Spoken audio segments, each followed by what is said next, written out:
On reçoit ce soir le professeur Gilles Pialou, chef du service des maladies infectieuses à l'hôpital Tenon à Paris. Bonsoir. Oui, bonsoir. Merci beaucoup d'être en direct avec nous ce soir, professeur Pialou. On a bien besoin de votre éclairage parce que c'est vrai qu'on ne comprend pas tout. On a des chiffres, mais on a besoin de vous pour que vous nous aidiez à les analyser. Alors pour résumer, on voit quand même l'épidémie se stabiliser et même régresser. 10% de cas en moins sur une semaine avec une moyenne de 18 000 cas jour. Un R0 à 0,97. Un taux de positivité des tests en baisse à 5,8%. Et dans le même temps, il y a aussi ces variants qui inquiètent beaucoup. On va y revenir. D'abord, comment expliquez-vous cette baisse ? Est-ce que c'est le couvre-feu à 18h qui montre son efficacité, Gilles Pialou ? Bon, c'est vrai qu'on n'explique pas tout, notamment parce qu'on s'attendait, et on l'a écrit et dit, qu'on s'attendait quand même à un choc, là, mi-février.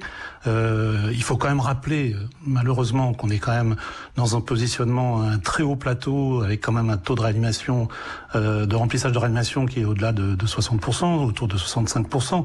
Donc, et comme vous le dites, c'est une légère décrue sur un plateau très élevé, qui a eu une phase ascensionnelle. Donc l'explication, effectivement, elle probablement que ce couvre-feu qui est suivi, parce que c'est pas seulement la mesure 18 heures, c'est que vous avez vu que c'est une mesure coercitive, et on a très bien vu au moment où était annoncé, je dirais, le resserrement un peu de l'étau sur les gens qui ne l'appliquaient pas, qu'il devenait très clairement appliqué. Donc c'est probablement un effet et sur lequel les politiques jouent entre guillemets pour éviter un reconfinement que nous, sur le plan sanitaire, on pensait inexorable. Alors l'autre question, et qui est une énigme, mais ça on peut en parler, c'est effectivement les variants, oui. Et surtout le variant anglais qui est en train de prendre place, et il sera probablement, alors lui là je vois pas comment ça peut s'arrêter, il sera majoritaire dans les semaines qui viennent. C'est ça, on dit qu'il sera majoritaire début mars en France. Oui, on a fait le point, nous, sur notre gros groupe hospitalier, et on est probablement autour de beaucoup plus qu'en national, parce que vous avez vu qu'il y a des disparités. L'enquête flash là, qui a été faite par Santé publique France montre qu'il y a des disparités assez étonnantes. Donc, par exemple, il y a un taux élevé en Bretagne, alors que le virus circule pas en proportion, hein, alors que le virus circule pas énormément. Mais c'est vrai qu'il y a des régions comme les Hauts-de-France, le Grand Est, qui sont tout à fait touchées par ces variants. Je parle surtout du variant anglais, oui. Et on est encore plus préoccupé, pour les raisons que vous avez annoncées dans votre sujet, par rapport à la réponse vaccinale pour ces variants sud-africains ou brésiliens. Mais alors pourquoi qui sont très minoritaires. Qui sont minoritaires, oui, il faut le rappeler. Pourquoi ne voit-on pas déjà des explosions de contamination alors que ce variant augmente de 50% par semaine ? C'est énorme. Et pour rappel, il est, je crois, entre 40 et 60% plus contagieux, hein. Alors, il y a plusieurs hypothèses. L'une des hypothèses, c'est que les Français entendent les messages et que ce variant a, disons, augmenté un peu le niveau de mesures barrières. C'est la première hypothèse. La deuxième, qui a été montrée par les Anglais et qui donne... Aujourd'hui, c'est mon jour d'optimisme, mais les Anglais ont montré quand même que globalement, un confinement certes beaucoup plus serré que ce qu'on a actuellement avait un impact sur la circulation de virus. Et la troisième hypothèse, c'est que ces chiffres de 50-70%, il y a sûrement une augmentation de la transmissibilité, peut-être qu'ils ont été vus un peu trop à la hausse. C'est les trois hypothèses. Et la quatrième hypothèse, c'est que c'est juste un effet temps. Et parce que quand on a vu ce qui s'est passé en Afrique du Sud et la vitesse avec laquelle ils ont été envahis, comme dans le sud de l'Angleterre, on est extrêmement prudent et humble sur ces variants. Alors quand on prend l'exemple de la Moselle, par exemple, où le variant sud-africain, plus contagieux de 30 à 60% que la souche classique, représente 40% des dépistages. Et pourtant, en Moselle, pourtant, le taux de positivité des tests n'explose pas, il est de 7%. Comment on explique ça ? Parce que la politique de dépistage en France, elle dépend précisément plus du politique que des individus, c'est-à-dire la disponibilité des tests.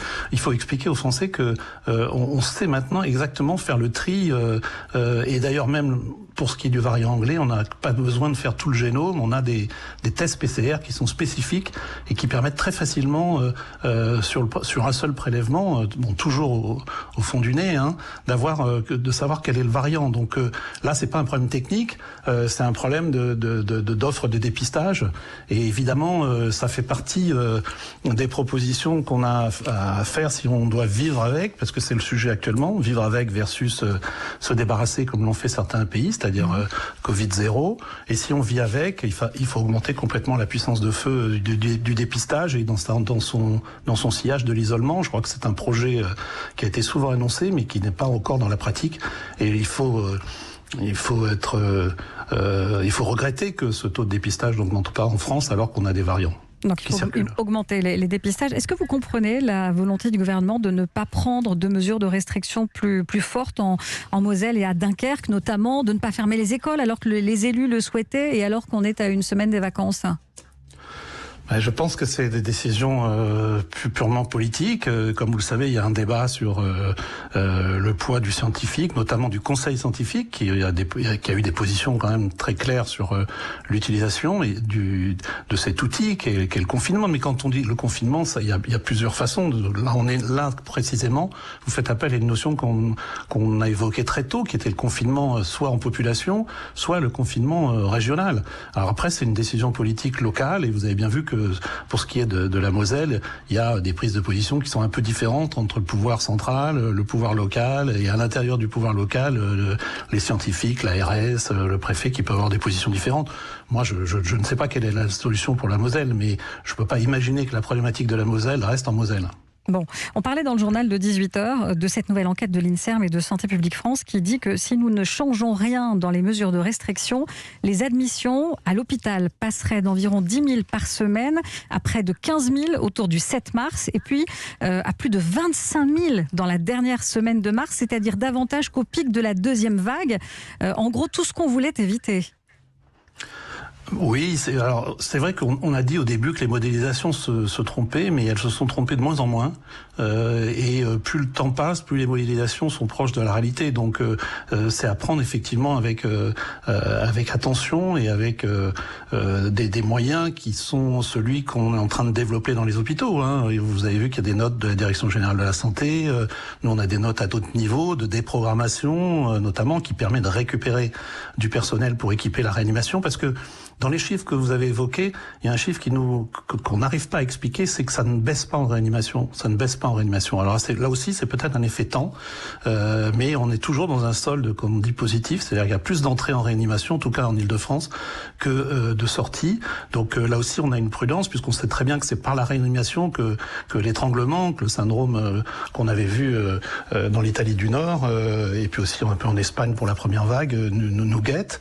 Donc je crois qu'il y a un débat de société. On est sorti de la science. Est-ce que on est en train de passer tout doucement, sans qu'on nous le dise, à vivre avec?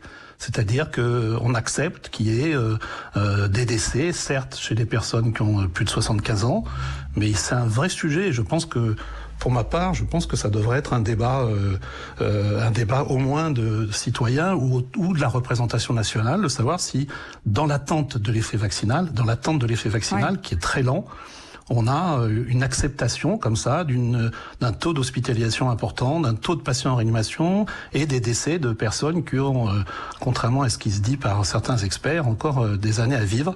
Et je pense qu'on est vraiment dans un débat de société. Justement, à propos de la campagne vaccinale, vous l'évoquiez, l'INSERM dit que nous n'allons pas en voir les effets sur les courbes de contamination avant avril. Oui, c'est ce qui a été dit aussi par les membres du Conseil scientifique.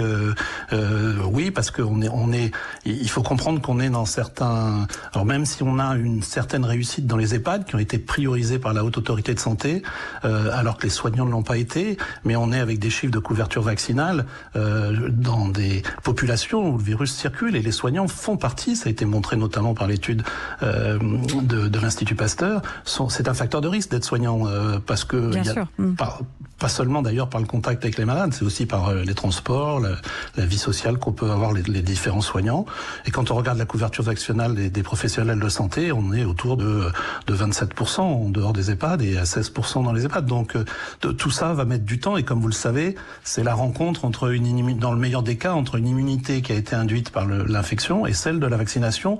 Et dès que ça couvrira au moins 60% d'une population, on commencera à en voir les effets. Et effectivement, je crois c'est c'est difficile de prévoir avant avril, voire mai, compte tenu de la lenteur du processus d'implémentation de la vaccination. Bien, merci beaucoup Gilles Pialou pour votre éclairage, chef du service des maladies infectieuses à l'hôpital Tenon à Paris. Merci d'avoir été en direct avec nous ce soir sur Europe.